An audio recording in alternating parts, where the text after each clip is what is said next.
Hey, Soul Warriors, today we're going to talk all about guilt. Guilt. Guilt. That's a big one. That's a big one. Where it comes from, why we have it, what we can do with it, how it builds, all those things. Okay. So, guilt is just your sense of right and wrong. So, it's not necessarily a bad thing. Okay. So, there's two different types of guilt. There's constructive and non-unconstructive guilt. I learned about Constructive guilt. just recently because you mentioned about it being something guiding your moral compass. Yes. And I didn't feel like I had a lot of guilt to begin with, but you mentioned that because I take care of my shit is the reason why I don't feel guilty, because I don't let it fester. Right. So, guilt can be your best friend. Yeah. It can tell you, oh, I just did that and that was not in integrity with my values, and handle your business. It's when you don't handle your business that you fall into the non-constructive part. And we all know, or any of you have friends, if you're not a person who feels guilt a lot, it's a big energy suck. Yeah. You will get anxious. You won't sleep well at night. It's just, it's a tough one when you get into that guilt wheel. And I think communication is one of the biggest things that will Absolutely soothe that a little bit. Communication, because it will build if you don't keep communicating or are direct about how you're truly feeling with Right. yourself and other people. Exactly. I mean, because the times where I'm assuming guilt kicked in for me, never really saw it that way. I usually took care of what needed to be taken care of. I guess if it doesn't feel good to you, maybe that's a form of guilt that you need to rectify. Again, with conversation, really getting to know why you're feeling the way you're feeling, things like that. But like when you don't let guilt, Fester. or camp out, I think that's a better choice. Right. And I'm sure you don't want guilt to camp out, but it has. And you're like, well, where the hell did this guilt even come from? Right. And why is it camping out? And it simply comes down to programming. It's what you were taught when you were a kid. Damn programming. Everything comes back to programming and being able to shift your mind. So when you were a kid, you were told, be a good girl, be a good boy. Yeah. What's some other things people... Oh, you need to feel this, or you need to be this way, or you need to do that. You need to do all of the things. You should be multitasking. You should be a mother of 20 kids, maintain a house with 60 animals, 2 full-time jobs and a part-time job, and be the soccer mom and make homemade cupcakes for your children. Which then creates a laundry list of things for you to feel guilty about if you're not achieving them. Exactly. So what do we commonly do? What? Drink, pour that wine, ignore it, stay in bed, procrastinate, and then we feel more guilty because then we still didn't do all the things and we did the exact opposite. So what's wrong with us? Let's just pile on to that it just guilt.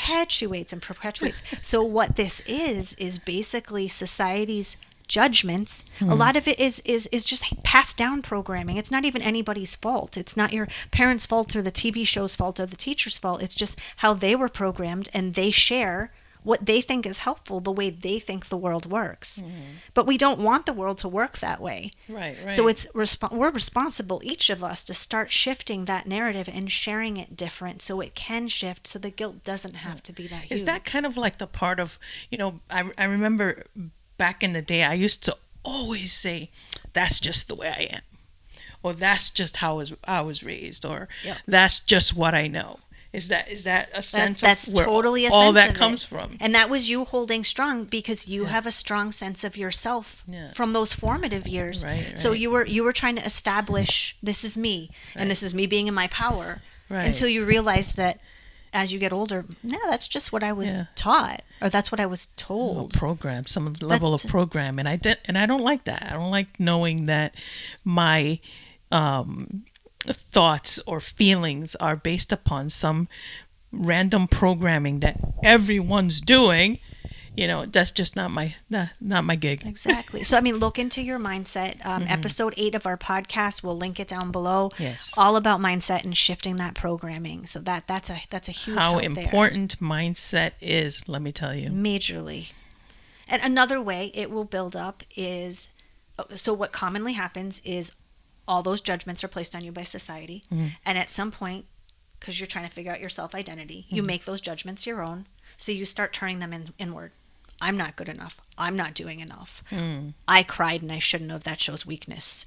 Like, you start all I statements on all that crap that other people had around you as you Right. or may still have around you, depending on who your circle is. So you become your own judge and jury. The good news in that is, if you are the judge, you are in charge. And if True. you are your own jury, you can make a verdict, and you have the power to choose. Instead of, I'm worthless or I'm a piece of shit because I did that, it can be like, that was wrong. You shouldn't have done that. And the sentence I am handing down is that you need to write an apology letter to that person. And then you need to go learn more about whatever. And then you need to call a therapist and set yourself up for success. Yeah, because you have the power to change it. Again, we consistently talk about changing the story, changing the narrative. You have that power. You have the knowledge of things that were impressed upon you when you were young. Now that you're an adult and have, your own way of thinking, your own way of feeling, and if it doesn't resonate, you have the power to change it.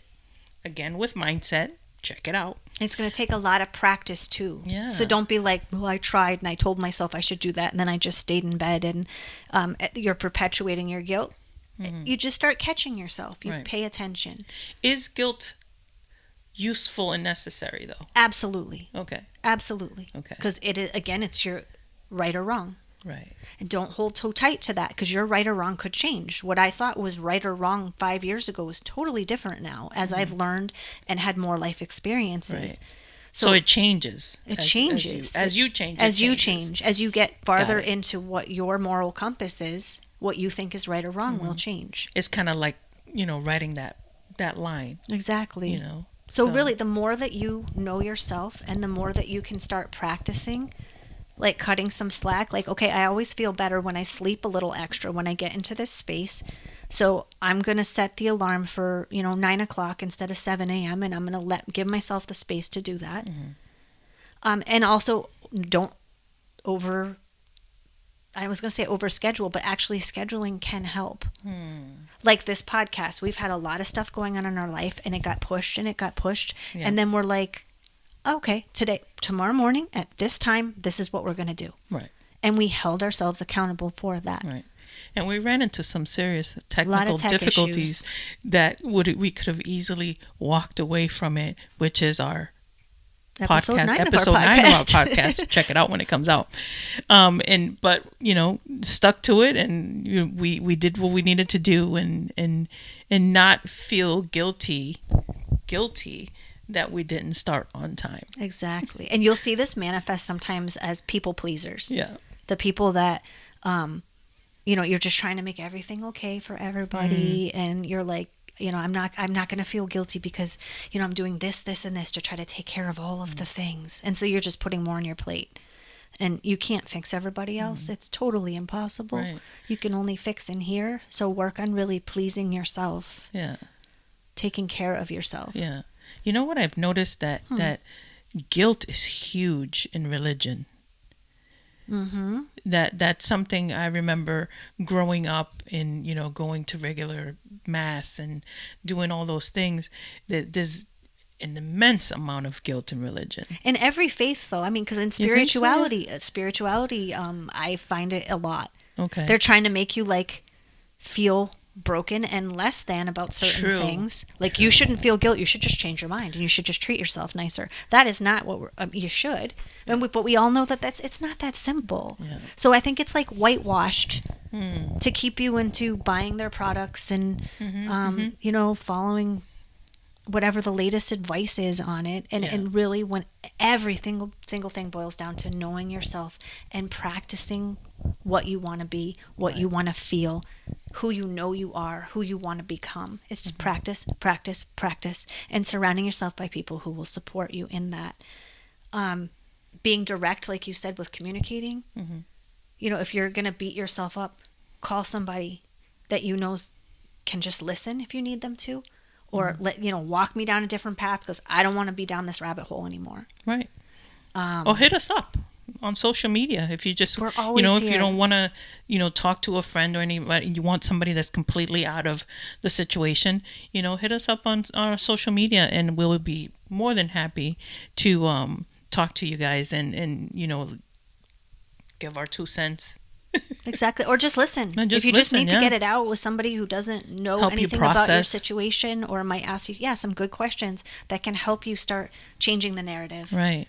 A good way to do it on your own is a self-evidence journal, because we find a lot with guilt that people are collecting evidence constantly of what they did wrong and why they're a piece of shit because of what they didn't do, and the constant beating yourself up.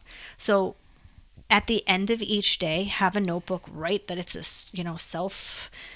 self-evidence journal. Leave it next to your bed or your chair, wherever you're last at night, and write in it at least 3 things. 5 would be great.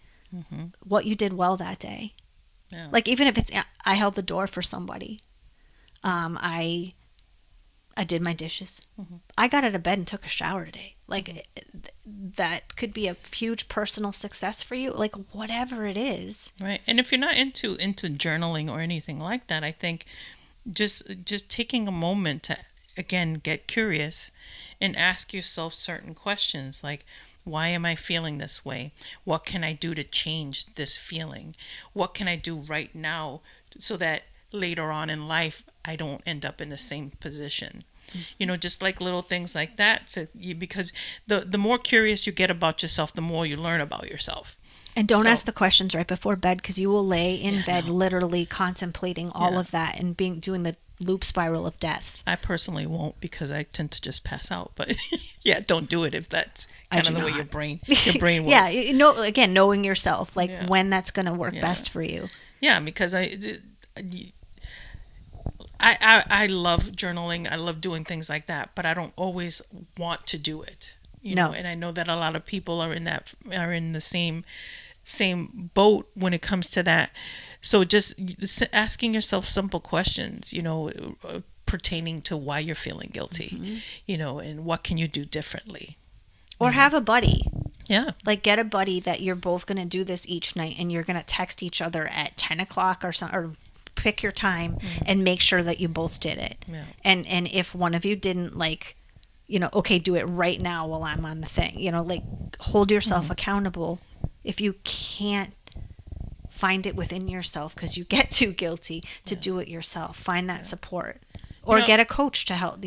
Coach can totally help you with that too. Exactly. And be easy on yourself. On top of that, it's, if you're feeling guilty, again, get curious, do all the things, but be easy on yourself. After all, these are emotions that we're going through, that are passing through. They're passing through completely. And again, there's power in it. So you're not trying to get rid of the guilt.